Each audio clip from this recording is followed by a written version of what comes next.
I didn't ask you about yourself, oh dear. Umeed and Jaslok. Umeed and Jaslok.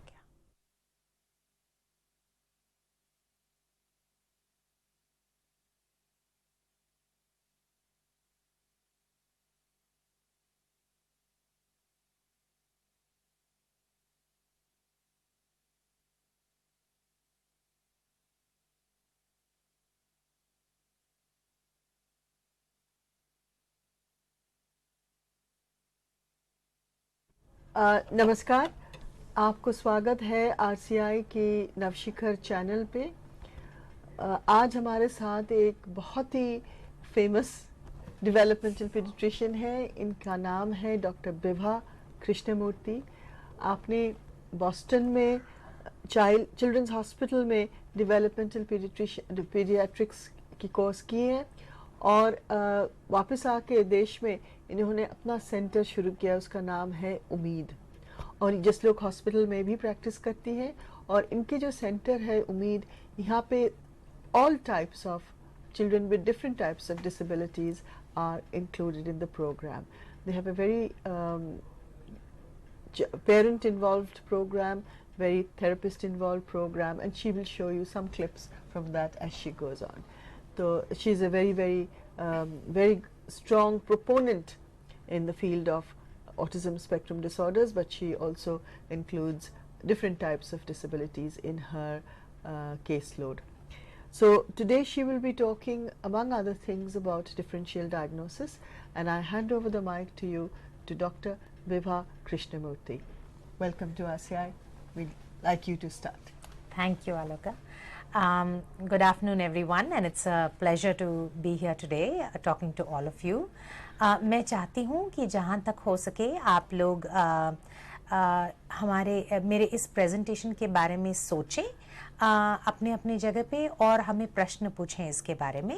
I want you to ask lots of questions and I want this to be as thought provoking and relevant to your practice as possible. Okay. Today we are talking about autism spectrum disorder, जिसके बारे में आपको पहले भी जानकारी हो चुकी है. बहुत सारे लोग आपसे बात कर चुके हैं ऑटिज्म के बारे में. मैं चाहती हूँ कि आप आज थोड़े इसके कुछ फीचर्स रिकैपिचुलेट करें, कुछ फिर से याद करें. You recall some of the things you've heard before, and we learn about these things in a very practical way as applies to your practice. We will first go over clinical features of autism, यानी कि autism के लक्षण क्या हैं, इसके बारे में हम पहले बात करेंगे. Then what we will do is discuss the differential diagnosis, यानी कि जब कोई बच्चा आपके पास आता है, जब आप सोचते हैं क्या ये autism है और ये आप श्योर नहीं है, तो और कौन से कंडीशंस के बारे में आपको सोचना चाहिए.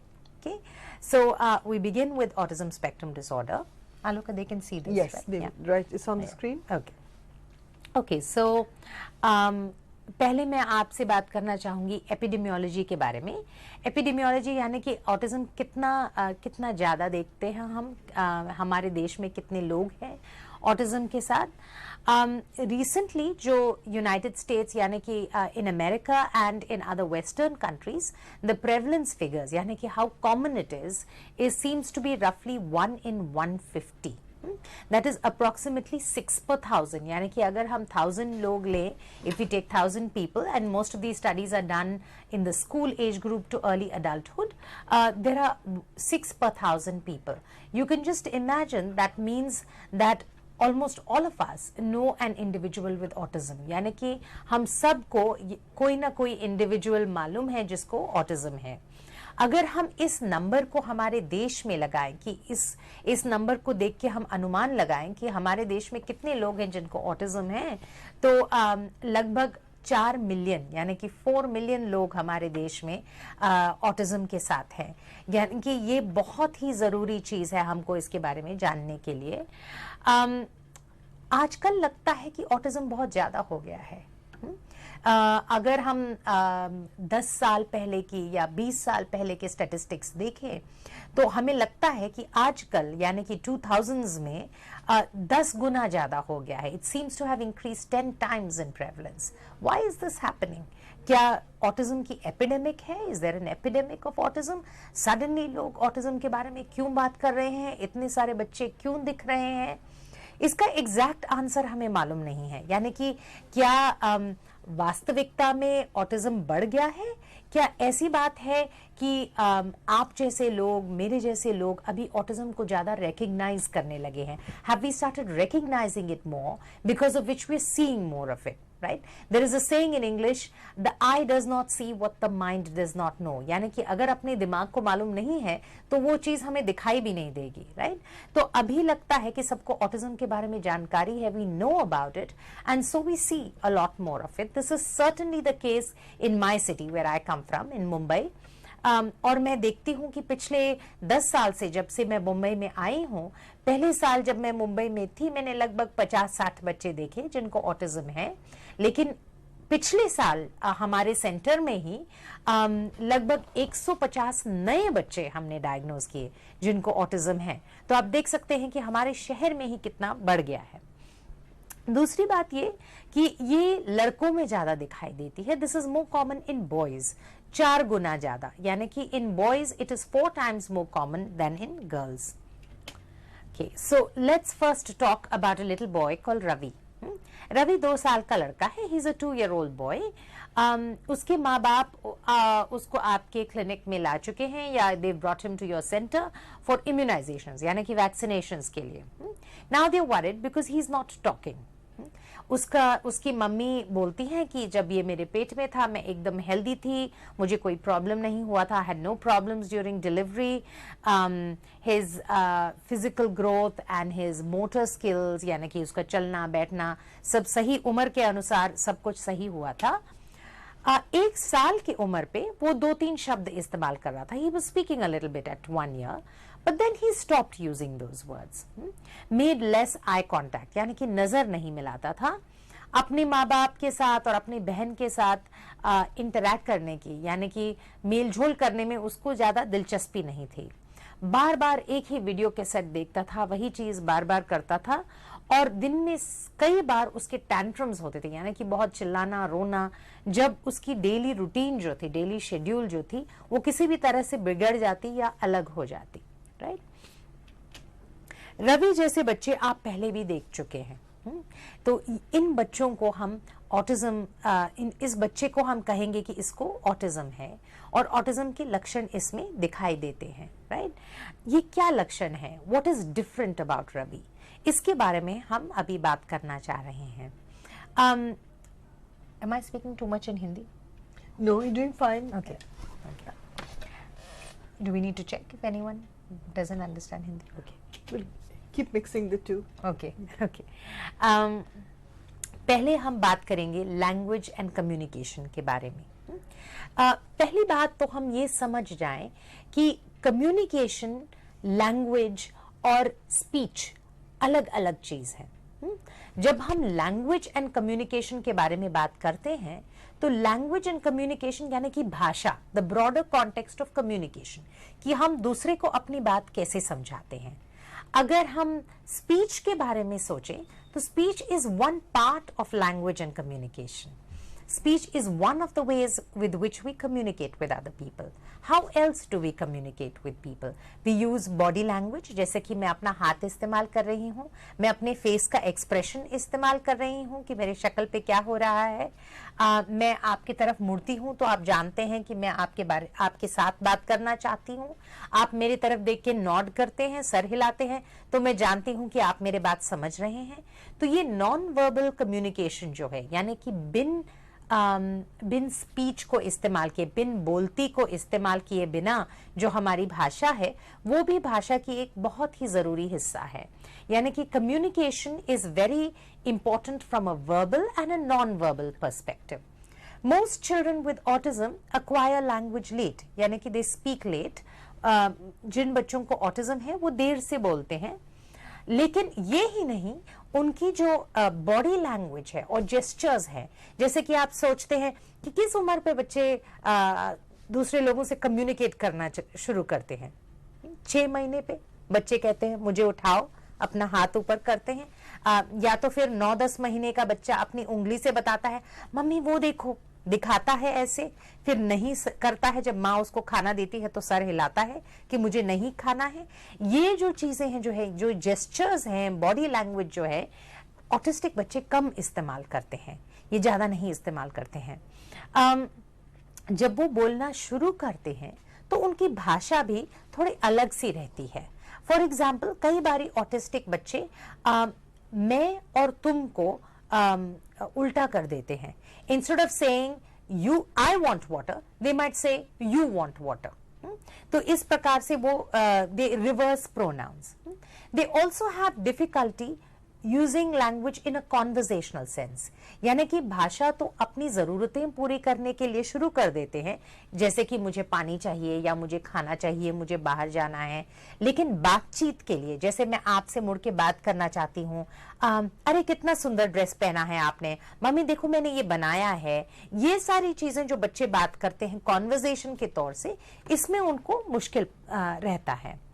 रही बात प्रोसोडी की, यानी कि प्रोसोडी का मतलब है it means intonation in your language.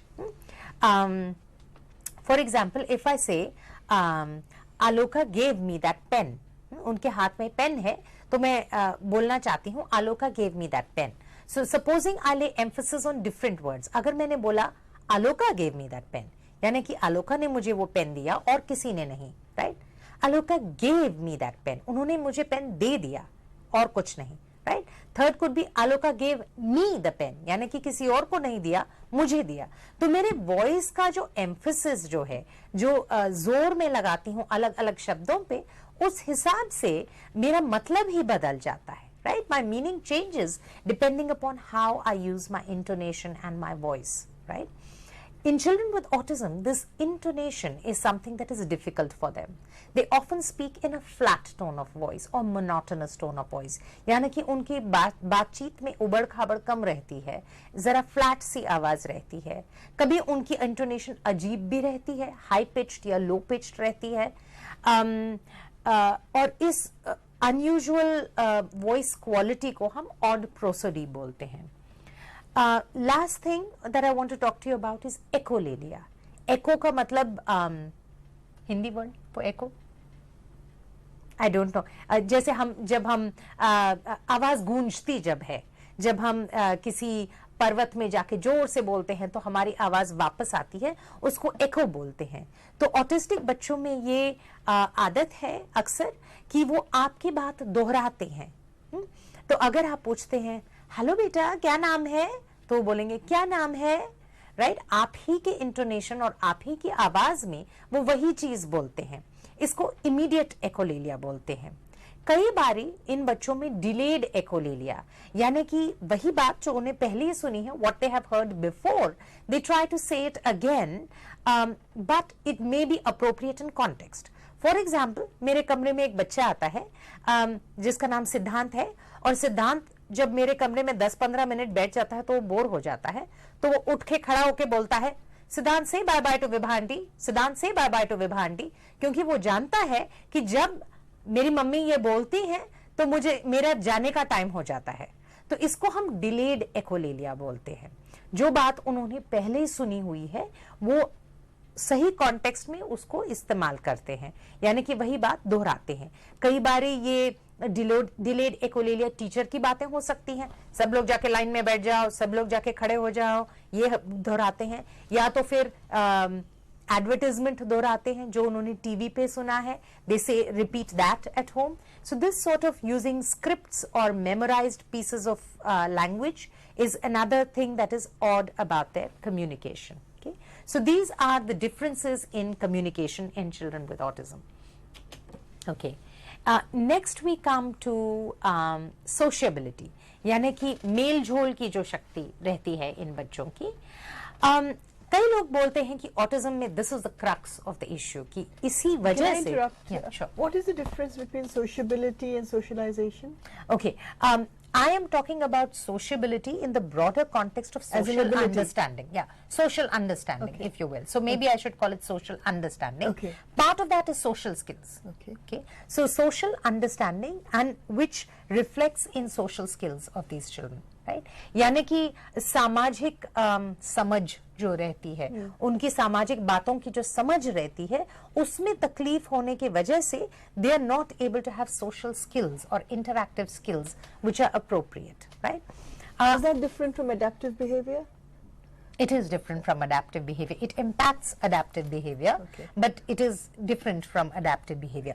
So, for example, this could be one type of adaptive behavior, but adaptive behavior would include how they fit in terms of, their routine at home, context. cultural context, everything else. And this could certainly impact upon that, but this is, I think, Broader.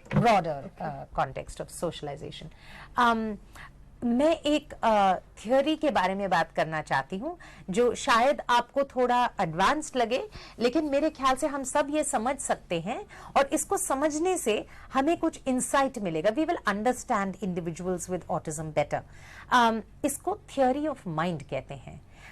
Theory of mind क्या है? एक researcher थी जिनका नाम था Utah फ्रिथ, और उन्होंने describe किया कि जो इंडिविजुअल्स ऑटिस्टिक हैं, people who are autistic have trouble understanding what is going on in other people's minds. यानी कि वो इनको ये बात समझने में मुश्किल रहती है कि आपके दिमाग में क्या चल रहा है.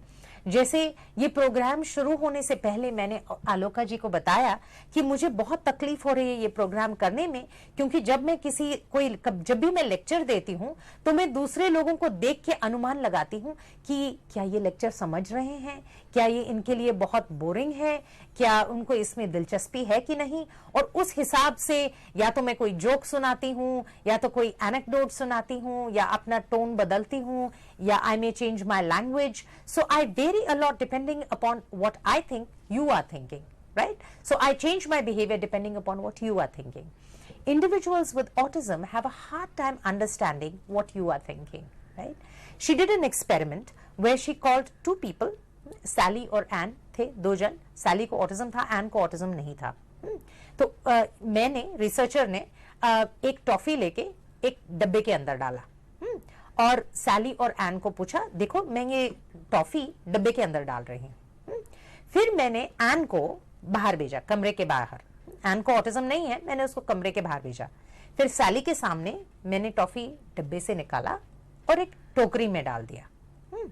फिर मैंने सैली से पूछा, सैली को ऑटिज्म है, मैंने सैली से पूछा, सैली जब एन कमरे में वापस आएगी तो वो टॉफी कहां ढूंढेगी? और सैली उत्तर देती है, बास्केट में, राइट, ठोकरी में. क्यों? क्योंकि वो समझ नहीं सकती है कि एन जब कमरे के अंदर वापस आएगी तो उसे मालूम नहीं है कि हमने जगह बदल दिया है. वो सोचती है एन के दिमाग में वही चल रहा है जो मेरे दिमाग में चल रहा है. जो मैं जानती हूं एन भी जानती है, उसका दिमाग अलग नहीं है, right? So they have a hard time understanding how other people think. How does this impact on their behavior? Socially, this impacts on their behavior because if I have trouble understanding what she is thinking, then I may go right up to her and do this, okay? If I were a big man with autism, she may get frightened, right? वो डर जाएंगी कि ये क्या कर रहा है ये आदमी, right? लेकिन मुझे ऑटिज्म है तो मैं सिर्फ ये देखता हूं कि यहाँ इनके शोल्डर पे एक थोड़ा सा धागा है जो मैं निकालना चाहता हूं, राइट? लेकिन मैं ये नहीं समझ सकता हूं कि मैं एक बड़ा आदमी हूं, मुझे ऑटिज्म है, मैं एक बड़ा आदमी हूं, मैं इनको हाथ लगा रहा हूं तो ये घबरा जाएंगी, ये क्या सोचेंगी, ये मेरे दिमाग में आता नहीं है. तो कई बार ऐसे लगता है कि ऑटिस्टिक इंडिविजुअल सोशली इनअप्रोप्रिएट है, अजीब चीजें कर रहे हैं. बच्चों में ये कैसे प्रकट होता है? जैसे बच्चे समझ नहीं पाते हैं कि लोग क्या समझते हैं मेरे बारे में, वो मेरे से क्या चाहते हैं. कई बार जब मैं ऑटिस्टिक बच्चे के माँ बाप से पूछती हूँ कि आपका बच्चा छुपा छुपी खेलता है क्या, does your child play hide and seek, तो बोलते हैं हाँ खेलता है. जब मैं पूछती हूँ कैसे खेलता है तो वो हमेशा बोलते हैं कि he will seek but he never hides. हाँ, क्यों? ये बच्चे छुप क्यों नहीं पाते हैं? क्योंकि ये समझ नहीं पाते हैं कि मैं कर्टन के पीछे हूं, मैं जानता हूं कि कर्टन के पीछे मैं हूं, लेकिन मम्मी नहीं जानती हैं. वो मुझे नहीं देख सकती हैं तो वो नहीं जानती हैं। ये बात उन्हें समझने में बहुत परेशानी होती है, राइट। तो कई बार ऐसे लगता है कि ये गेम्स क्यों नहीं समझ पा रहे हैं, दूसरे बच्चों से खेल क्यों नहीं पा रहे हैं, वो क्यों नहीं समझते हैं जब मैं ऐसे शक्ल बनाती हूं तो मैं गुस्सा हूं उससे। They can't understand what is going on in other people's minds, right. So how does this impact the behaviour, वो कैसे दिखते हैं। ऐसे लगता है कि वो दूसरे लोगों से मेलजोल करने में उनको या तो दिलचस्पी नहीं है, या they are not interested in playing with other children. Even if they are interested in playing with other children, their overtures may be inappropriate. वो कैसे अप्रोच करते हैं दूसरे बच्चों को, वो गलत रह सकता है। जैसे वो जाके टाइटली हग करते हैं दूसरे बच्चे को, या जोर से खींचते हैं दूसरे बच्चे को। So their overtures may be inappropriate. They may appear too independent, as in ऐसे लगता है कि वो दूसरे लोगों की मदद नहीं चाहते हैं, या उनसे शेयर नहीं करना चाहते हैं। एक चीज होती है जिसको हम जॉइंट अटेंशन बोलते हैं। जैसे मैं अगर बाहर जा रही हूं तो मैं अगर एक ऑटिस्टिक बच्चा हूं तो मैं ऐसे बोल सकती हूं फायर इंजन, ट्रक, ये अलग बात है। मैं बता रही हूं, अपने आप को लेबल कर रही हूं कि ये फायर इंजन है, ट्रक है। लेकिन अगर मैंने उस फायर इंजन या ट्रक को अपनी मम्मी को दिखाया, अगर मैंने बोला मम्मी देखो फायर इंजन, राइट, तो मैंने बुला के उनको दिखाया, तो ये अलग चीज है। मैं चाहती हूं कि मेरी मम्मी देखे कि मैं क्या देख रही हूं। अगर मैंने कुछ अच्छा बनाया तो मैं वो लाके अपने मम्मी को दिखाती हूं, मम्मी देखो मैंने क्या बनाया है। तो ये शेयर्ड अटेंशन या जॉइंट अटेंशन इन बच्चों में कम रहता है। ये नहीं, अक्सर अपनी फीलिंग्स, अपनी इंटरेस्ट शेयर नहीं करते हैं, अपने में खुश रहते हैं या अपने में दुखी हो जाते हैं, लेकिन दूसरे लोगों से शेयर करने में उनको तकलीफ रहती है। ये बात हम सब जानते हैं कि आई कांटेक्ट इंपेयर्ड रहती है, यानी कि नजर मिलाने में उनको तकलीफ रहती है। कई बार उनके मम्मी पापा बोलते हैं कि जब मैं बुलाती हूं उनका नाम, ऐसे लगता है कि वो सुन ही नहीं सकते हैं, लेकिन मैं जानती हूं कि वो सुन सकता है, क्योंकि जब टीवी में उसका फेवरेट एड आता है तो दूर से सुन के वो भाग के आता है, राइट। तो नेम रिस्पॉन्स या आई कांटेक्ट उनमें कम रहती है। How does this happen? Why does this happen? Because most people think that is the first item on the screening list for kids with autism. Don't make eye contact, then investigate for other things. Is there any scientific or medical reason behind this? I think understanding autism is important. There are many reasons why decreased eye contact could happen. So, for example, अगर हम सोचते हैं कि कम eye contact क्यों होता है, one of the things could be that if you call a child, any other child, if I say, you know, Vikas, and Vikas is playing over there, okay, he may look up because he knows that he will have a social interaction with his mother. Because of the impaired drive to socially interact, they may not look up when their name is called. But if the mother says, if the child is autistic and the mother says, Vikas chocolate, he will look up immediately. Okay. Right? So it depends on what that interaction is for. Okay. If you think it's purely the purpose is important. The purpose is important.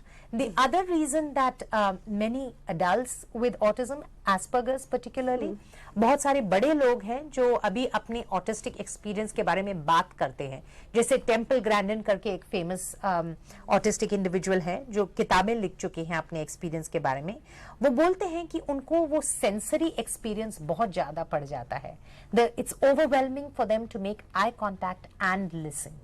So they say it is easier for me to listen when I am not looking at you. So I feel very overwhelmed when I have to look and listen. So this could be another reason why children with autism make decreased eye contact. So these are some thoughts as to why. So there is some sensory impairment which dictates this inability to do two things simultaneously. One is to make eye contact and listen. So would you say there's a medical background for it? I would. This is not very well substantiated, and the reason I haven't really put this on my slides is because it's not one of the core features of autism, the sensory impairment. Okay. But there are a lot of people who talk about this, and they say that being overwhelmed by sensory stimuli, what they call sensory integration difficulties, is part and parcel of having autism. And so you know, Temple Grandin writes very eloquently about this, how she used to feel really overwhelmed by sounds, touch, various things which she simply could not handle, and now she's learnt ways to handle that. You know, her parents used to think she hates to go to school, because the moment the school bus would come, and as she was getting ready for school, she would fling herself on the floor and start crying and screaming. Until when she was grown up, she could explain that when the school bus came outside, it would honk. It would go beep, beep, and that sound was too much for her. And that is why she would yell and scream, not because she didn't want to go to school. Okay. So the sensory issues are actually one of the explanations put forth for poor eye contact. Okay, play. This is not a core, this is one of the features in sociability actually that I want to talk about. I want you all to think about, how do children play? Okay. Many times when we study child development, when we study medicine, when we study therapy, there is very little focus on how children play. And to be completely honest, मैंने भी इस बात पे गौर नहीं दिया था जब तक मेरे खुद के बच्चे नहीं हुए. So then I paid a lot of attention to how do children play, right? And it's interesting, up to the age of about 1 year, children play in a very different way, right? 1 साल की उम्र तक बच्चे क्या करते हैं? 6 महीने का बच्चा सब कुछ मुंह में डालता है, 8 महीने का बच्चा सब कुछ मुंह में डालता है, 9-10 महीने का होता है बच्चा तो सब कुछ निकालता है, किचन में जो कुछ भी है सब कुछ बाहर निकालता है, कभी कभी अंदर डालता है फिर से बाहर निकालता है. So we call this filling and dumping activities. 1 साल के ऊपर होता है तो कॉज एंड इफेक्ट समझ में आता है उसको, कि मैं ये बटन दबाता हूँ तो लाइट ऑन हो जाती है, तो घर के सारे स्विचेस ऑन करके आता है कि लाइट ऑन देखना है, लाइट ऑफ देखना है. 1 से 2 साल के बीच में एक बहुत ही इंटरेस्टिंग चीज होती है, जो कि 1 साल का बच्चा क्या करता है, 1-1.5 साल का बच्चा धीरे धीरे अपने माँ बाप को इमिटेट करने लगता है, नकल उतारने लगता है. पापा शेविंग कर रहे हैं तो मैं भी शेविंग करूंगा, मम्मी हैंडबैग लेके जाती हैं तो मैं भी हैंडबैग लेके जाऊंगा. The other day there was a 1.5-year-old in my clinic. I gave her a crayon. मैंने उसको एक रेड कलर का क्रेयॉन दिया कलरिंग करने के लिए. उसने तुरंत मेरे से क्रेयॉन लिया और अपने मुंह पे लगाना शुरू किया. तो अपनी मम्मी को देखती है और जानती है कि लिपस्टिक लगाना है, राइट? तो ये सारी चीजें, नकल उतारना और प्रिटेंड करना इस उम्र में चालू हो जाता है. 1.5 और 2 साल के बीच में, 1.5 to 2 years, many children start pretend play in a more evolved way, right? At first they do it on themselves, they talk on the phone like mummy or papa, but then they also start making a cup of tea for you and giving you. They put the doll to sleep, they give the doll a bath, they feed the doll, गाड़ी को ब्रुम ब्रुम लेके जाते हैं, beep beep, accident हो गया, ये सब होता है. ये प्रिटेंड प्ले ऑटिस्टिक बच्चों में बहुत कम रहता है. ये इमिटेटिव और प्रिटेंड प्ले. पेरेंट्स अक्सर बोलते हैं कि अगर ये खेलना पसंद करता है तो तरह तरह के टॉयज से खेलता है, लेकिन इस टाइप का प्रिटेंड या इमेजिनेटिव प्ले नहीं करता है. शी प्रेफर्स पजल्स और ही प्रेफर्स पजल्स. ही प्रेफर्स नंबर्स, लेटर्स. एबीसी बहुत पसंद है, नंबर्स बहुत पसंद है, पजल्स बहुत पसंद है. और फनीली इनफ हमारे आज के कॉन्टेक्स्ट में ये बहुत ही खास चीज माना जाता है कि अरे वाह, ये तो स्कूल के लिए रेडी है, 3 साल का है और पूरा एबीसीडी जानता है और पूरे नंबर्स जानता है. पेरेंट्स ये नहीं देखते हैं कि ये बच्चा ऐसे क्यों है, क्यों नहीं गुड़िया के साथ खेलता है, क्यों नहीं गाड़ी के साथ खेलता है. So this is very very important because if you think about it, the car which the child is doing brum brum with is a representation of the Maruti car that daddy has outside, okay, or the, whatever, the scooter that daddy has outside. So it is a symbolic representation of something in the real world. And same way, language or words or speech are a symbolic representation of your thoughts. जो मैं सोचती हूँ, मैं शब्दों के जरिए प्रकट करती हूँ. तो जैसे शब्द हमारे सोच विचार के चिन्ह हैं, उसी तरह हमारे खिलौने या टॉयज हमारी दुनिया के चिन्ह हैं, right? So they're both symbols, and it's called symbolic representation. This symbolic representation is often impaired in children with autism, right? And so that is why there needs to be a lot of emphasis on play. कई बार ऐसे होता है कि जब हम autistic बच्चों के साथ काम करते हैं तो बहुत हमारे टेबल टॉप एक्टिविटीज हो जाते हैं. चलो पेग्स करो, चलो पजल्स करो, चलो एबीसी करो. माँ बाप इस पे बहुत और थेरेपिस्ट भी कई बार इसमें बहुत इन्वेस्टेड हो जाते हैं.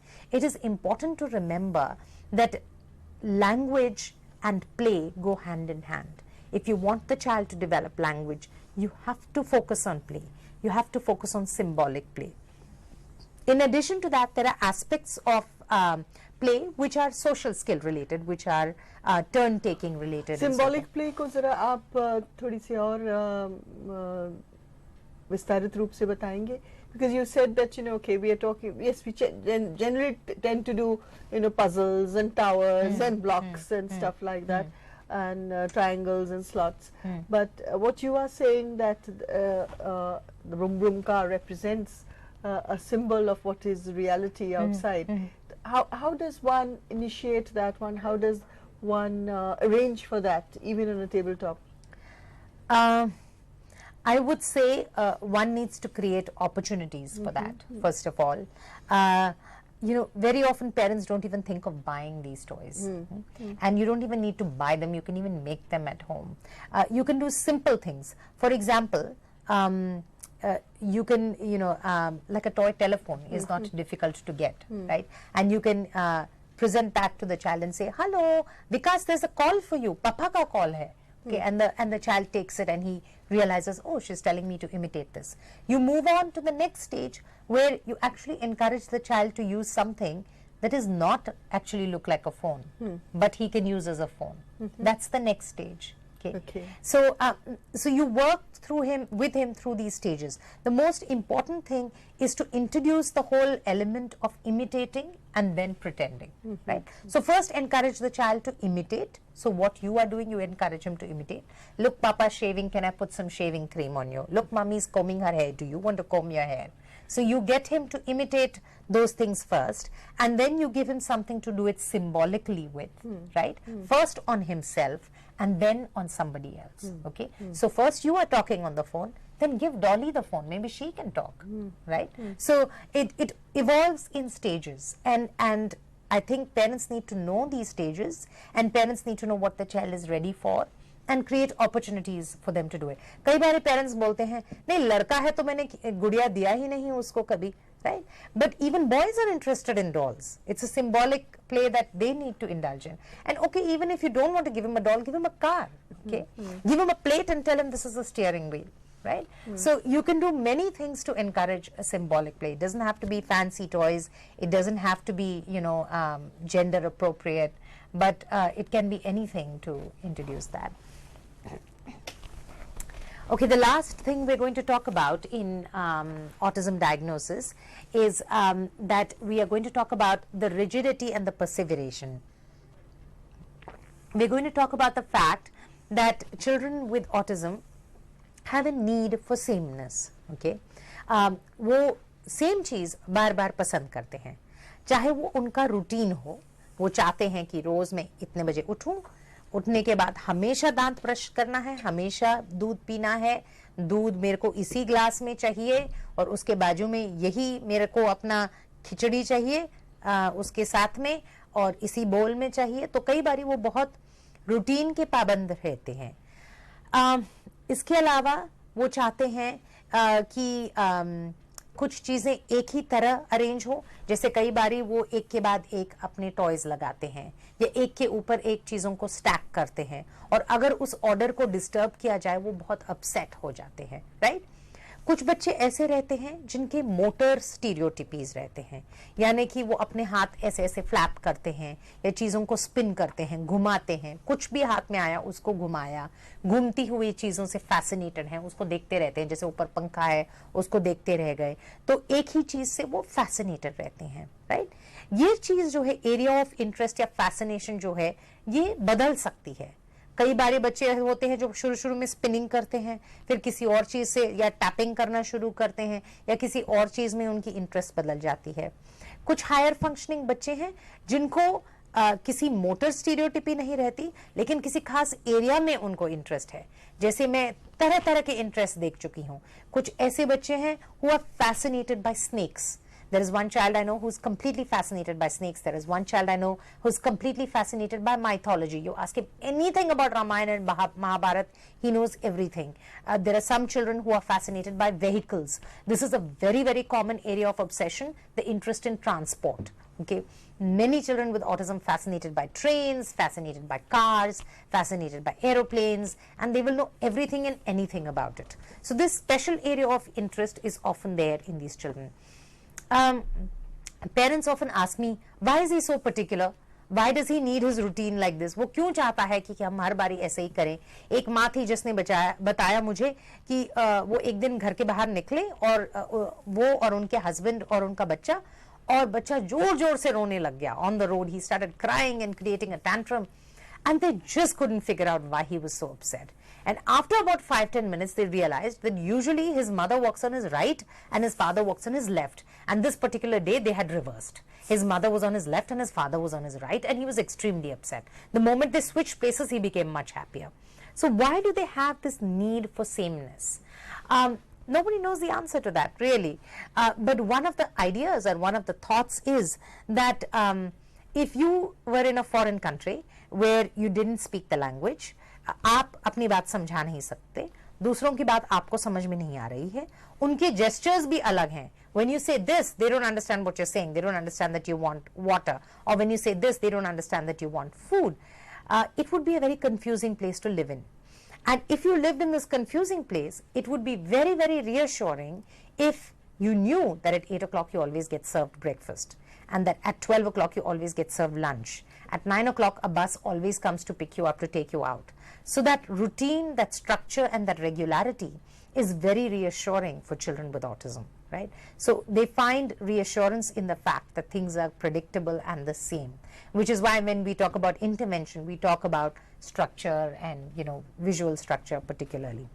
So, but dealing with change is, you know, so rightly you're highlighting this, dealing with change requires a higher level of functioning or a different level of functioning?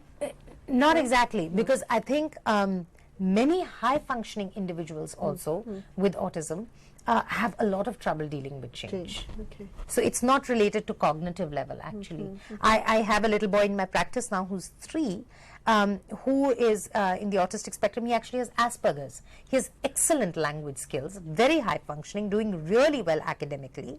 But when his mother changes her shirt from her night suit to her day clothes, he has a huge tantrum.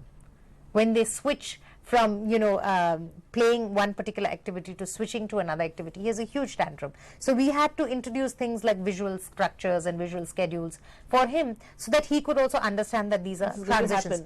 Even though he was such a verbal child, and his mother would say to him, now I'm going to change my clothes into my day clothes and we are going to go out. He would listen to that. He would sometimes even repeat it. But until we gave him that visual structure and that predictability, he could not deal with it. He just couldn't handle it. So sometimes even in high functioning children, this is a problem. Okay.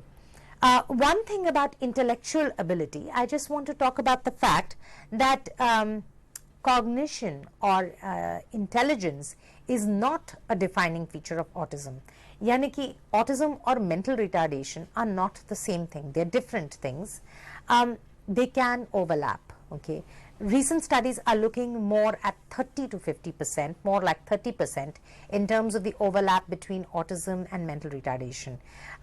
Many of you may remember, some of you may remember that even as late as close as 5 years ago, people used to say the figure is 50 to 70%, that 70% of children with autism are mentally retarded. More and more studies are suggesting that that is not so, and that we have a lot more children who are in the autistic spectrum who are not mentally retarded. Any figures? 30%, 30 to 50%, yeah. Okay. Most of the studies are looking at 30 to 50%. That's much better than much 50 better. to 70. Yeah, yeah. And what we have to remember is that children with autism have an uneven IQ profile, right? अगर हम होशियारी के बारे में बात करते हैं या इंटेलिजेंस के बारे में बात करते हैं, तो इंटेलिजेंस के कई हिस्से हैं, right? एक है अपना हम देख के कैसे प्रॉब्लम सॉल्व करते हैं, हम बोलते कैसे हैं, हम अडेप्ट कैसे करते हैं, यानी कि अपना काम खुद कैसे करते हैं, ये सारे इंटेलिजेंस के फीचर्स हैं, राइट? और ऑटिस्टिक इंडिविजुअल्स में ये बहुत अनइवन रहता है. You can imagine that in individuals with autism, the domains that are the lowest are communication and social interaction. I just want to show you a graph here. actually let's look at the next one. This is Rahul. He is a 3-year-old with Down syndrome. Okay, on the x-axis you have the various skills, okay, motor, adaptive, communication, cognitive, social. On the y-axis you have the age, and you can see Rahul के लिए उसका development जो है सब कुछ लगभग 2 साल के बच्चे के हिसाब से है. सारे स्किल्स जो है थोड़े थोड़े से डिलेड हैं. लेकिन अगर हम इस बच्चे को देखें जो कि रोहन है, जिसको ऑटिज्म है, आप देखेंगे कि बहुत सारे स्किल्स जो हैं क्लोज टू एज अप्रोप्रिएट हैं, जैसे motor skills, adaptive skills 2.5 year के लेवल के लगभग हैं, लेकिन उसकी कम्युनिकेशन और सोशल स्किल्स जो है बहुत ही लो है. They are unevenly delayed. So there's a big discrepancy in his IQ profile. The very fine difference between adaptive skills and social skills, Bima? I think what I've tried to put over here, this is a little bit of an exaggeration, but if you look at adaptive skills, it would also include daily living skills like ability to feed yourself, ability to dress yourself, and all those things. Whereas when I'm talking about social skills, I'm talking about the domain of interacting with peers, Okay, so interacting maybe with adaptive, what you mean here is the internal processes, internal, and social is the right, external right, process. Right, Okay. exactly. So that's what I'm trying to highlight. Okay, in terms of diagnosis, how do we diagnose autism? इसके बहुत सारे features हैं, जैसे DSM-4 criteria हैं, ICD-10 criteria हैं. इसको diagnose करने के लिए बहुत सारे टूल्स भी हैं, कार्स है, एडॉस है, EDIR है. आपको सारे फीचर्स में जानकारी लेने की जरूरत नहीं है. I feel that if you can at least be familiar with the DSM-4 criteria and know that there are these other tools like CARS, ADOS and EDIR, it's important. So I will just talk to you about the DSM-4. The DSM-4 has 3 areas which we talk about, जिसके बारे में हम बात कर चुके हैं. Number 1 is qualitative impairment in social interaction. Number 2 is qualitative impairment in communication, and third is restricted and repetitive and stereotype patterns of behavior, interests and activities, right? So these 3 areas which we talked about, you have to have a total of 6 items, okay? They have to be at least 2 from item 1 and at least 1 each from item 2 and 3. So a total of 6 criteria and 2 from 1 and 1 each from 2 and 3. I haven't put up the total list here. Maybe that could be Yes, we should, just tell us ways of which we can access this on the internet. it's freely available Yeah. on the internet, so it's not Just a have problem. to type in DSM-4. Just have to type in DSM-4 criteria for the diagnosis of autism and Indian you tools क्या है विभा? हाँ, India में इस वक्त I think we are developing a tool for diagnosis in India, but I think mostly speaking, most organizations I know of are using the CARS and are using the DSM-4 criteria. Most people are using DSM-4 and CARS. I personally like to use the ADOS. It's a CARS stands for Childhood Autism Rating Scale, and ADOS. Autism Diagnostic Observation Schedule. And how are they different? CARS is a questionnaire based a little bit on parent interview and a little bit on child observation. ADOS is a structured play and observation schedule. At the end of it, you get a quotient, or you get a Yes, you get a number. You get a number. Yeah, you get a cutoff. In CARS, there is a cutoff beyond which you're diagnosed as autism, below which you're diagnosed as non-autistic. So a lower score is better, a higher score is more suggestive of autism.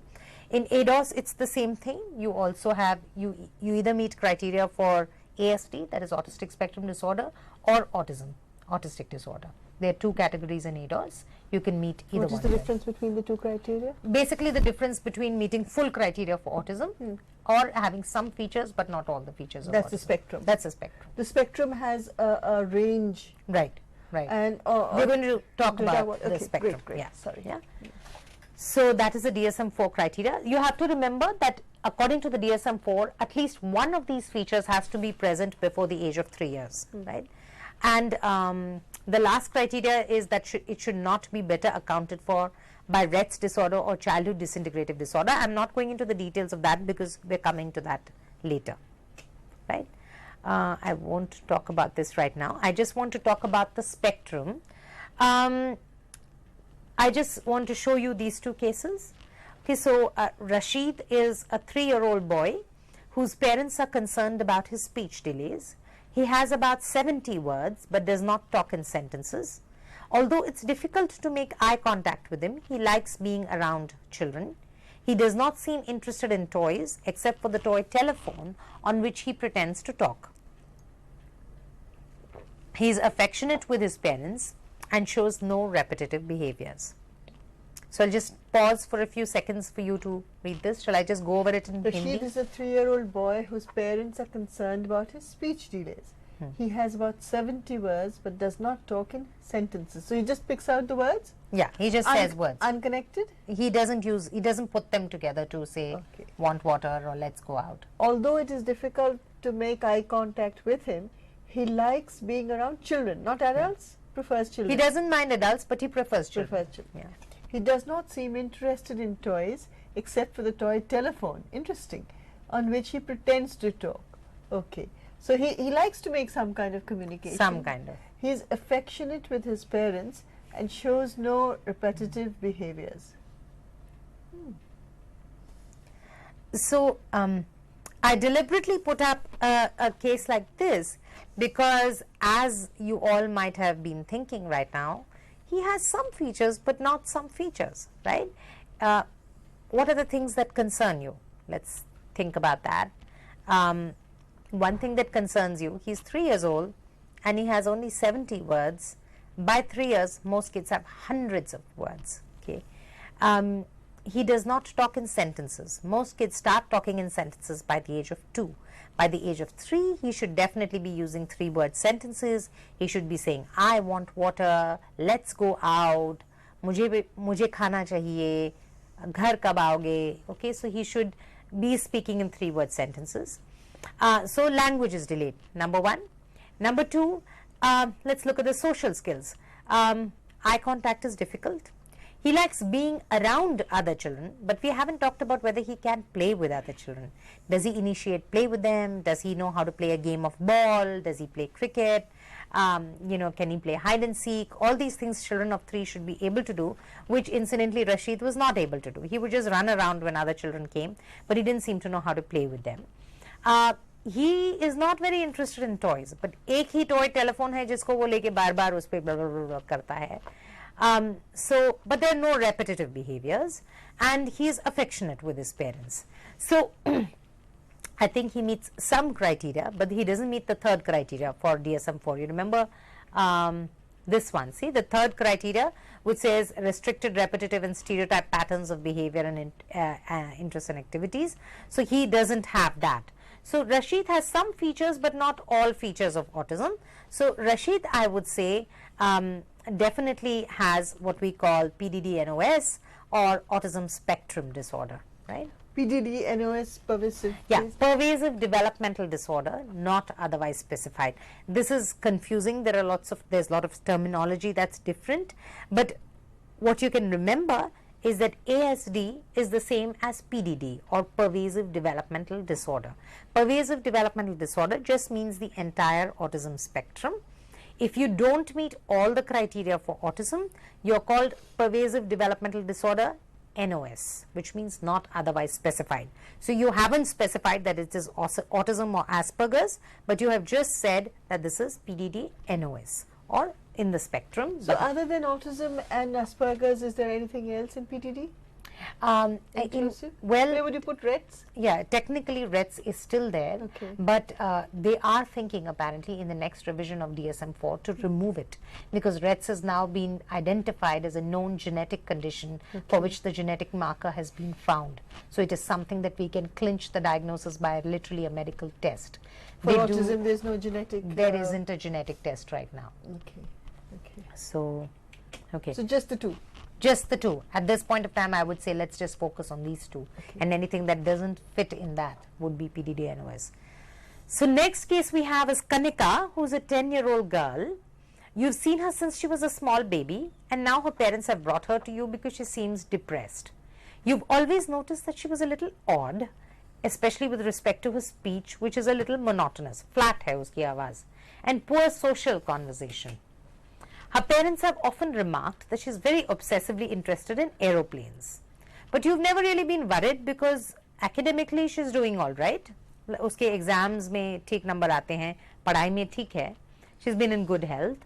Her parents feel that right now she's depressed because she has no friends. उसके कोई दोस्त नहीं है और classmates उसके मजाक उड़ाते हैं. Children ridicule her in the classroom. Okay, so going over this again, 10-year-old girl, always been a little odd, थोड़ी सी अजीब है. भाषा वगैरह नॉर्मल था एज के हिसाब से, लेकिन स्पीच थोड़ा अजीब है, उसका टोन अजीब है, conversation seems a little poor and little obsessed in aeroplanes, and right now she's depressed because all the other children make fun of her. Okay, this is sort of a typical case scenario for what we call Asperger's syndrome. Asperger's syndrome is a type of autism or a spectrum, part of the spectrum of autism, where the children have normal intelligence and they have normal quantity of language, but qualitatively the language is different. So यानी कि भाषा जो है शब्दों के हिसाब से उनका शब्द भंडार जो है उम्र के हिसाब से सही है, लेकिन जैसे वो भाषा इस्तेमाल करते हैं, कैसे वो एक दूसरे से बात करते हैं, कैसे वो दूसरे लोगों से बातचीत छेड़ते हैं, उसमें थोड़ा फर्क है. और एक ही चीज में ऑब्सेस्ड रहना या एक ही चीज में बहुत ज्यादा दिलचस्पी लेना, ये भी this is also a feature of Asperger's syndrome. So how is it different from autism? Number one, their intelligence is completely normal. Number two, they speak pretty well. Okay, it's just that the quality of their speech is different. And there's a difference in social skills? There is a difference in social skills. So the social skills is different in that they have the same kind of difficulty making friends, making eye contact, interacting but with other people. But less so, and automatically, if you think about it, automatically once you have language, Sure. your social skills become less That much, difficult, yes, that yes. much less difficult. So would you say kids with Asperger's are on the high end of the spectrum? Definitely, they are on the high end of the spectrum, as in they are higher functioning. They have intelligence by definition is normal, and speech by definition is quantitatively normal. And so school inclusion? School inclusion is easier for children with Asperger's. It still has a lot of challenges. I know enough children with Asperger's syndrome who have a terrible time with, like this child, with bullying in the school. Yes. Other children making fun of them and not understanding why they are the way they are. But it is easier perhaps than a child with autism. Right. So here's the entire list: autistic disorder, Asperger's syndrome or Asperger's disorder, PDD-NOS, childhood disintegrative disorder, which has been described in the DSM-4 as a type of autism where there is regression in other milestones as well, right? So there's regression in speech and language social skills, of course, but there's also regression in motor skills, bowel skills as well. It is very unusual. I myself have seen about 3 kids with childhood disintegrative disorder, and nowadays we think that many kids who were previously classified as childhood disintegrative disorder are actually some metabolic disorders which were previously not identified. So these are now neurodegenerative medical conditions which are now, as our tests are getting more and more sophisticated for diagnosing this is getting identified more. The last, as I said, is Rett's syndrome, which we will talk about when we talk about differential diagnosis. Okay, so this is the last slide in this presentation. Early diagnosis and subsequent intervention are important predictors of outcome, and the critical step in early diagnosis is acknowledging parental concerns and initiating assessment. How early can you confirm diagnosis of autism? I think many kids now are being identified as early as 18 months, and a lot of screening questionnaires are based on screening questionnaires at the age of 18 months. So many children are now being diagnosed, at least of suspected of being in the diagnosis at 15 to 18 months. My sort of take home message would be this: if you are unsure of diagnosing a child at the age of 18 months or below the age of 2 years, if you're uncomfortable, there is no need to make a diagnosis before you begin intervention, right? Just tell the parent, I'm concerned about his language and social skills. Let's begin the intervention, and begin the intervention the moment you're worried. So the diagnosis is not essential. So let the intervention begin. Let the benefits Right. come. You don't Right. lose anything by Right. giving intervention, even without a diagnosis. Exactly. You only gain. That's right. Great. Okay, so we're done with this part.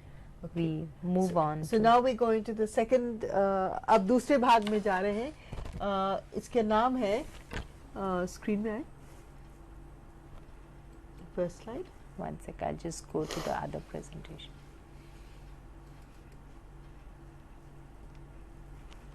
यहाँ पे doctor Krishnamurthy अब differential diagnosis के बारे में बात करेंगे. This is a very very important discussion because for years we have clubbed kids with autism under mental retardation and various other disorders, and today for many people who were trained before we began to understand autism before, it is still confusing to be able to separate different kinds of diagnosis and then offer the best interventions in the best interest of the child. So इस section को आप ध्यान से सुने, प्रश्न पूछे. Please ask questions. Our toll free numbers are 1-800-1800-112008. बिना कोई पैसे के आप ये फ़ोन पे कर सकते हैं RCA स्टूडियो में डायरेक्टली. इसके अलावा हमारा एक नंबर है 011-265-11613 और एक फैक्स भी है. अगर आपको फ़ोन नंबर नहीं मिल रहा, कि कभी कभी फ़ोन बिजी रहता, फैक्स में करें आप 011-265-11609. Like all good speakers, Dr. Krishnamurthy likes interaction with the audience. It stimulates the speaker कि भाई वहाँ तो कोई है जो हमारा बात सुन रहा है और हम जो कह रहे हैं उसमें कोई दिलचस्पी ले रहा, कोई इंटरेस्ट ले रहा. तो please ask questions, ring up, phone, fax, whatever, and that will only help in the presentation more. Dr. Vishnu. Okay, so we begin part 2, which is differential diagnosis and comorbidity. I am going to skip the slide. Okay, so what I'm going to do, अभी हम क्या करने वाले हैं कि I am going to give you case scenarios. I will give you a few seconds to think about them, and I want you all to write down in your notes or write down in your papers what thoughts you have as you listen to this. And if a child came to you with this, what would you be thinking about and how would you proceed with diagnosing this child? All these children are real cases. ये ऐसे बच्चे मेरे पास सच्ची में आए थे, so they are not figments of my imagination. And the second part also is that they all came with the question of autism. हर बच्चा जो इस केस सिनेरियो में था उसमें ऑटिज्म का डायग्नोसिस कंसिडर किया गया था. So the first child is Avantika. Avantika is a 2-year-old, ये 2 साल की बच्ची है, who came to you referred by her GP for concerns regarding her poor social skills in play school. इस कंप्लेंट ये थी स्कूल से कि बच्चा ठीक से खेलता नहीं है दूसरे बच्चों के साथ स्कूल में. In your clinic Avantika is initially clingy, यानी कि अपने मम्मी के पास एकदम चिपकी हुई है, वॉचिंग यू क्वाइटली, आपको देखती रहती है, लेकिन थोड़ी देर बाद अपनी माँ से अलग हो जाती है. She separates and she starts to play with the toys. She is excited when she finds a toy tea set and starts to make pretend tea for her mother. यानी कि जब वो देखती है कि हम मेरे पास एक टी सेट है तो अपनी मम्मी के लिए चाय बनाती है. You note, however, she is using words and not making short sentences. तो शब्द इस्तेमाल कर रही है लेकिन वाक्य नहीं बना रही है. जैसे कि ये नहीं बोलती है पानी दो, चाय लो, ये नहीं बोलती है. पानी, चाय, मम्मी, एक एक शब्द बोलती है.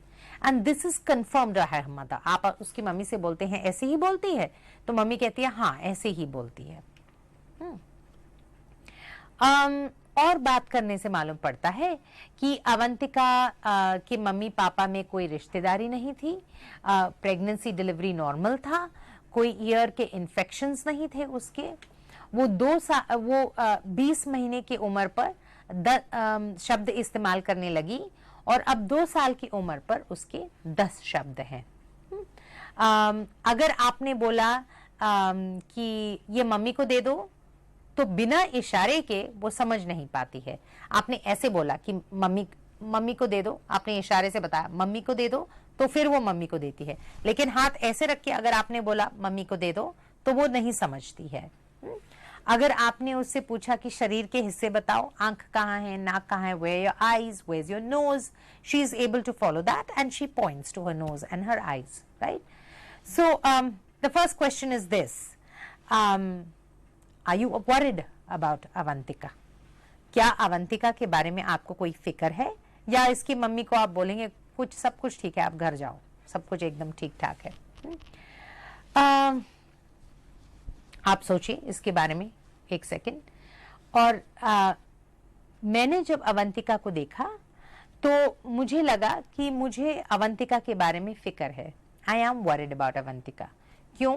क्योंकि 2 साल की हो गई है लेकिन उसके पास सिर्फ 10 शब्द हैं। 2 साल के बच्चे को लगभग 40-50 शब्द होने चाहिए। दूसरी बात ये कि 2 साल की उम्र पर अक्सर बच्चे वाक्य इस्तेमाल करते हैं, छोटे छोटे वाक्य, जैसे कि पानी दे दो, बाहर जाना है, वांट वाटर, गिव कप। तो इस तरीके से ये छोटे छोटे वाक्य बनाते हैं, लेकिन बनाने चाहिए 2 साल की उम्र पे। 2 साल की उम्र पे बच्चों को इशारे इस्तेमाल करने की जरूरत नहीं पड़ती है। यू डोंट हैव टू से टू अ 2-year-old चाइल्ड, वो बॉल दे दो, ये मम्मी को दे दो, ऐसे बताने की जरूरत नहीं है।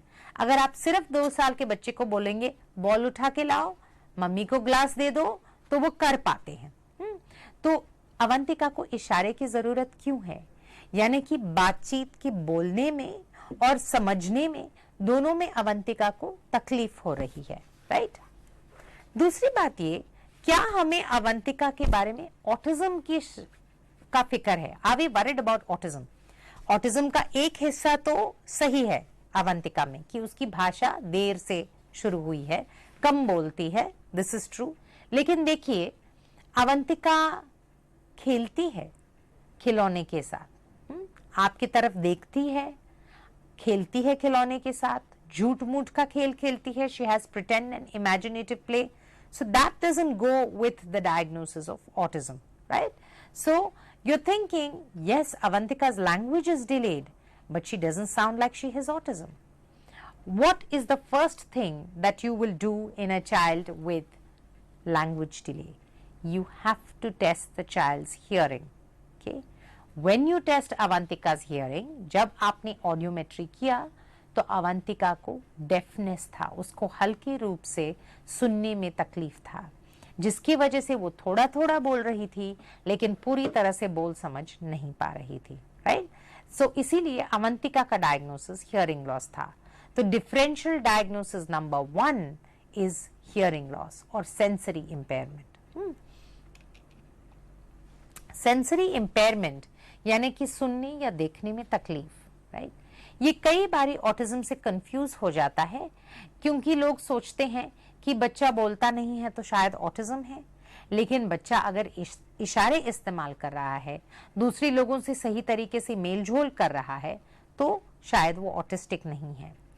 ब्लाइंड बच्चे यानी कि जो बच्चे देख नहीं सकते, विजुअली इम्पेयर्ड बच्चे जो हैं, उनको भी कई बारी रेपिटेटिव बिहेवियर्स होते हैं, जैसे वो बार बार वही चीज करते हैं, सर को ऐसे ऐसे साइड टू साइड हिलाते हैं या रॉकिंग करते हैं, आगे पीछे रॉक करते हैं।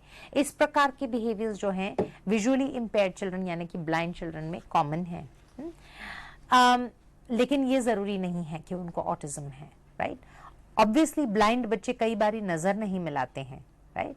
और कई बारी लोग कंफ्यूज हो जाते हैं, ये बच्चा नजर नहीं मिला रहा है, ऐसे ऐसे शरीर को हिला रहा है, क्या इसको ऑटिज्म है?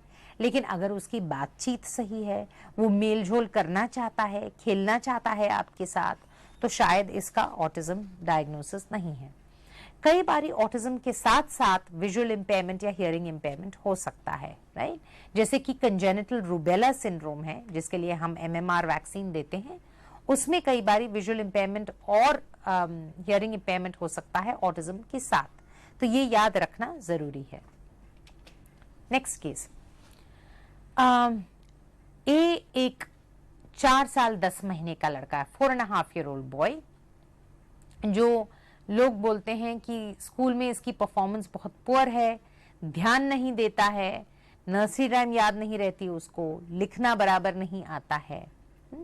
जब आप इसके बारे में पूछते हैं तो मालूम पड़ता है कि इसकी जब ये पैदा हुआ था, इसको सीजर्स हुए थे, अकड़ी हुई थी, उसको उसके लिए दवाई दिया गया था। हियरिंग टेस्ट हो चुका है और वो नॉर्मल है।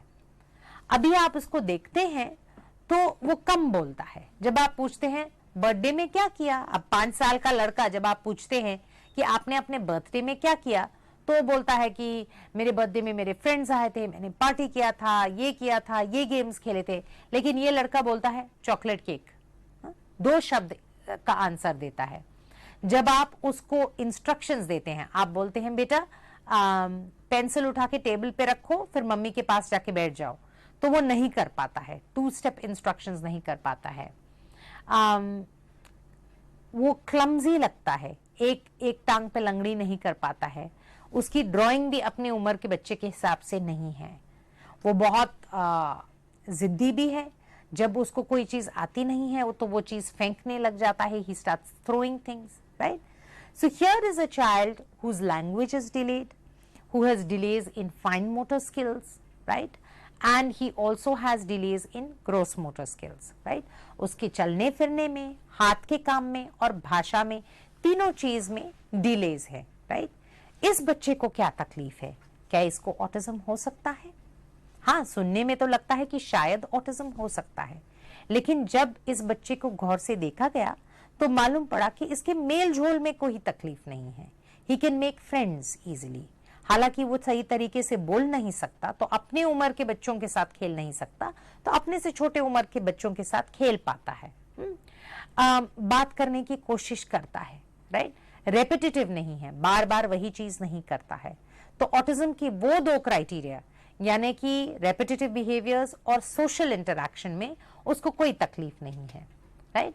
इसको सिर्फ लैंग्वेज में डिले है। This is called specific language impairment, SLI, और स्पेसिफिक लैंग्वेज इम्पेयरमेंट या developmental language delay, right? Usually social interaction and non verbal language are intact. आपको याद है मैंने कहा था कि ऑटिस्टिक बच्चों में भाषा में देरी होती है, ना ही बोलती में, लेकिन इशारे इस्तेमाल करने में भी, राइट? इस बच्चे में इशारे इस्तेमाल करने में कोई तकलीफ नहीं था। ओके, मेंटल रिटार्डेशन के बारे में मैंने अभी बात किया, तो उसमें आपको मालूम पड़ा कि 30 to 50%, सॉरी ये फिगर गलत है इस स्लाइड में, 30 to 50% में मेंटल रिटार्डेशन होता है रीसेंट स्टडीज में। और जैसे मैंने बात किया कि पैटर्न ऑफ डिलेज अलग रहती हैं MR में। ये स्लाइड्स आपको याद है। Okay, here's a next case. Nikhil एक 6 साल का बच्चा है। वो बहुत एक्टिव और रेस्टलेस है। He is very active and restless. It is difficult to get him to sustain his attention on any one activity. At home, the only thing that holds his attention is TV, especially cartoons. His speech was a little delayed, and even now he has trouble narrating stories and incidents. He gets into frequent fights in school as he has difficulty following the rules of the game. ये story जब आप सुनते हैं, इस बच्चे में main problem है कि ये स्थिर नहीं बैठता है और बहुत चंचल है. He is restless and active. Okay, so this restlessness and activity is very often a feature of autism also. बहुत सारे ऑटिस्टिक बच्चे मेरे पास आते हैं जिनका डायग्नोसिस लिखा रहता है ADHD, यानी कि attention deficit hyper activity disorder, right? ADHD is a very different condition. It is very different from autism. It is confusing because when the children are younger, they both look very similar, right? Both have increased activity, both may have aggressive behavior, both may have difficulty following instructions, and they both may have difficulty with social interaction. So this may be difficult for both of them. Well, how is ADHD different? Let's look at this. In ADHD, there are 3 key features. The first thing is inattention, यानी कि ध्यान देने में तकलीफ. हाँ, बच्चा ध्यान नहीं दे पाता है, easily distract हो जाता है. कुछ कर रहा है तो उस चीज से ध्यान उसकी 2-3 मिनट में उठ जाती है. जब आप उससे बोलते हैं ऐसे लगता है कि वो सुन नहीं रहा है. चीजें खो देता है, चीजें भूल जाता है, अपने आप को ऑर्गेनाइज करने में तकलीफ रहती है, राइट? ये रही ध्यान देने में तकलीफ. Number 2 feature is he may be hyperactive, यानी कि चंचल रहता है, रेस्टलेस रहता है, एक जगह बैठता नहीं है, एक जगह बैठ के काम नहीं कर सकता है, भागता रहता है, बात करता रहता है। And the third part is impulsivity, यानी कि बिन सोचे काम करता है, अपनी बारी के लिए वेट नहीं करता है, right. Now you might say this sounds like autism, autism में भी ये चीजें होती हैं, लेकिन ऑटिज्म के कोर फीचर्स क्या हैं? Delay in communication, social interaction and repetitive behaviours. अभी ADHD में ये 3 फीचर्स नहीं हैं। हालांकि ऑटिस्टिक बच्चे भी रेस्टलेस और इंपल्सिव रह सकते हैं, लेकिन ADHD जिन बच्चों को है उनको भाषा में कोई तकलीफ नहीं रहती मोस्ट ऑफ द टाइम। उनको एक जगह स्थिर बैठने में तकलीफ है, लेकिन दूसरे बच्चों से मेलझोल करने में कोई तकलीफ नहीं रहती। हाँ, वो अपनी बारी के लिए वेट नहीं कर पाते क्योंकि वो चंचल रहते हैं, लेकिन गेम समझने में उनको कोई तकलीफ नहीं है, राइट। दूसरे लोगों से बातचीत करने में उनको कोई तकलीफ नहीं है, और ना ही उनके रेपिटेटिव बिहेवियर्स हैं कि वो एक ही चीज बार बार करना चाहते हैं। So in this way ADHD is different, right. How is it different? Autism, there are deficits in verbal and non-verbal communication. In ADHD, communication deficit, if present, is not in non-verbal language. यानी कि ADHD जिन बच्चों को है, उनको इशारे वगैरह इस्तेमाल करने में कोई तकलीफ नहीं है। ऑटिज्म में fundamental deficit with social interaction, जैसे कि उनको बारी लेने में, टर्न्स लेने में, झूठ मूठ का खेल खेलने में ऑटिस्टिक बच्चों को तकलीफ है, लेकिन ADHD जिन बच्चों को तकलीफ है उनको इस चीज में तकलीफ नहीं है, राइट। ऑटिज्म में एक चीज पे ध्यान देने में, वो एक चीज पे ध्यान दे सकते हैं अगर उसको उस चीज में बहुत दिलचस्पी है, लेकिन अटेंशन शिफ्ट करने में उनको तकलीफ रहता है। ADHD में किसी भी चीज में ध्यान देने में उनको तकलीफ रहती है, ओके। कई बार ऐसे लगता है कि बच्चे को ADHD और ऑटिज्म दोनों है। ये दोनों का डायग्नोसिस करने से पहले हमें बहुत सोचना चाहिए, क्योंकि ADHD के ट्रीटमेंट में हम मेडिसिन इस्तेमाल करते हैं और ऑटिज्म के ट्रीटमेंट में हम नहीं इस्तेमाल करते हैं, okay. Okay, obsessive compulsive disorder, इसके बारे में आपने शायद सुना रहेगा। ये ऐसी कंडीशन है जो कुछ बड़े बच्चों में होती है। ये ऐसी कंडीशन नहीं है जो बचपन से, यानी कि 2-3 साल से बहुत कम बच्चों को होती है। अक्सर जब ये बचपन में होती है तो थोड़े से बड़े बच्चों में होती है। इसमें क्या होता है कि बच्चे के दिमाग में कई बारी ऐसे ख्यालात आते हैं जो उनको पसंद नहीं आती हैं, और उस ख्यालात को दूर करने के लिए इन बच्चों को बार बार कुछ चीज करने की जरूरत पड़ती है। जैसे कि इनके दिमाग में ये सोच विचार आता है कि मैं मैला हो जाऊंगा, मेरे हाथ गंदे हैं, जब मैं चीजों को छूता हूं तो मेरे हाथ मैले हो जाते हैं। तो फिर वो क्या करते हैं, अपने हाथ को 4 बार धोते हैं या 10 बार धोते हैं, और 10 बार धोने से उनको लगता है कि अब मैं साफ हूं, राइट। या उनके दिमाग में ये ख्यालात आता है कि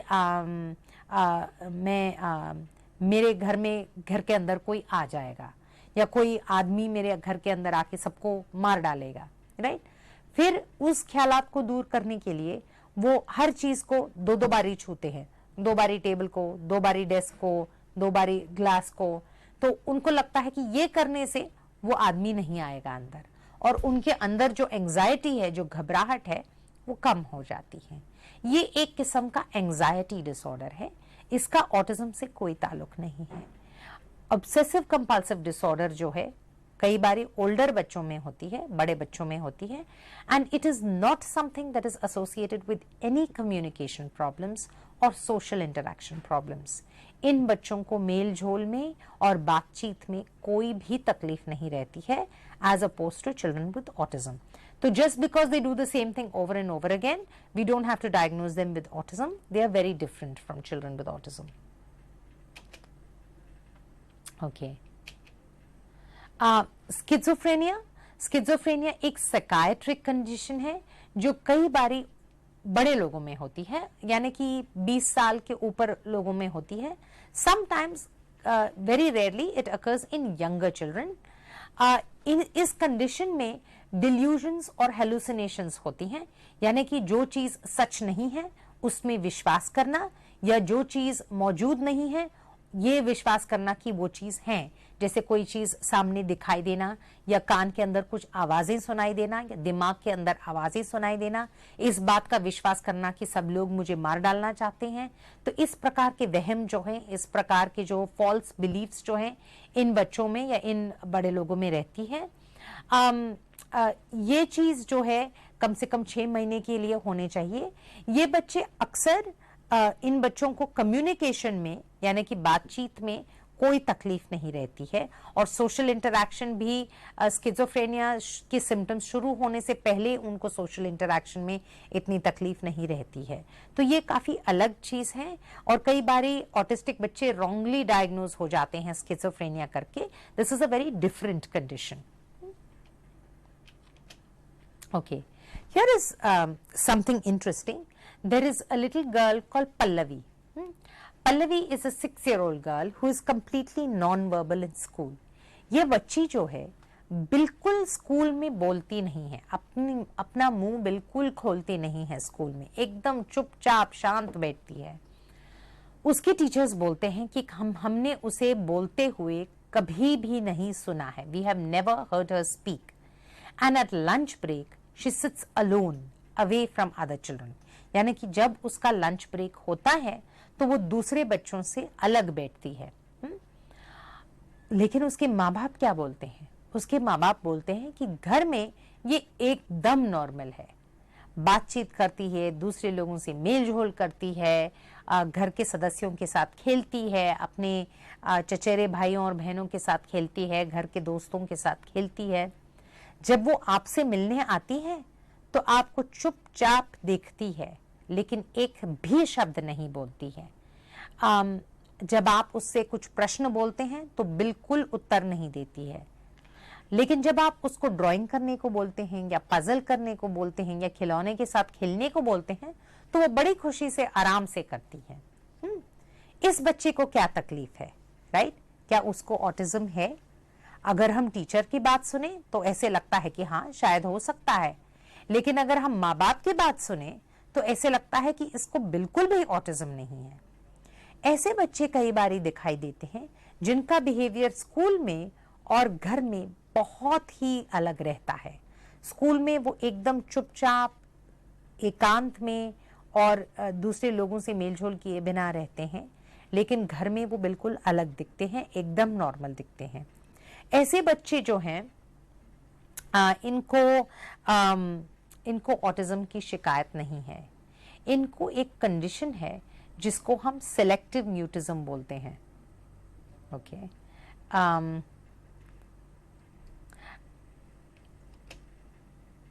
अच्छा, इसको सिलेक्टिव म्यूटिज्म बोलते हैं। ये एक किस्म का एंजाइटी डिसऑर्डर है, यानी कि घबराहट का एक फॉर्म है। इसमें स्टेज फ्राइट की तरह कंडीशन हो जाता है, यानी कि इन बच्चों को क्या होता है कि जब वो दूसरे लोगों के सामने आते हैं तो उनको ऐसे डर लगता है जैसे कि कोई स्टेज पे आके इनको बुला के गाना गाने को या बातचीत करने को बोल रहा है, राइट? तो इसको सेलेक्टिव म्यूटिज्म कहते हैं। कुछ जगह में वो आराम से बात कर सकते हैं और मेलजोल कर सकते हैं, लेकिन कुछ जगह में वो बिल्कुल बातचीत नहीं कर सकते। They're not able to talk, right? They may use non-verbal communication, that is, they use gestures and social interaction, facial expressions very well. If these symptoms persist for at least a month, then this is selective mutism. You have to remember that this happens sometimes in conditions where the child is in an English medium school and the child is from a Telugu background or Marathi background and is not able to understand what is going on in the classroom. Then it's not selective mutism, then it is simply a language barrier. But if the child understands the language and still does not talk in the classroom, still does not interact in the classroom, but at home is completely normal, then it is called selective mutism. Okay. This condition is actually a seizure disorder. It is called Landau-Kleffner syndrome. Landau-Kleffner syndrome is a condition where there is a seizure disorder. यानी कि इन बच्चों को एक तरीके का scissor होता है, fits होता है, जो कई बारी ऊपर से दिखाई नहीं देता है, लेकिन ऊपर से दिखाई नहीं देता है, लेकिन अंदरूनी ये सीजर्स रहता है। तो इसके बारे में हम और बात करेंगे। We just taking a break for 2 minutes।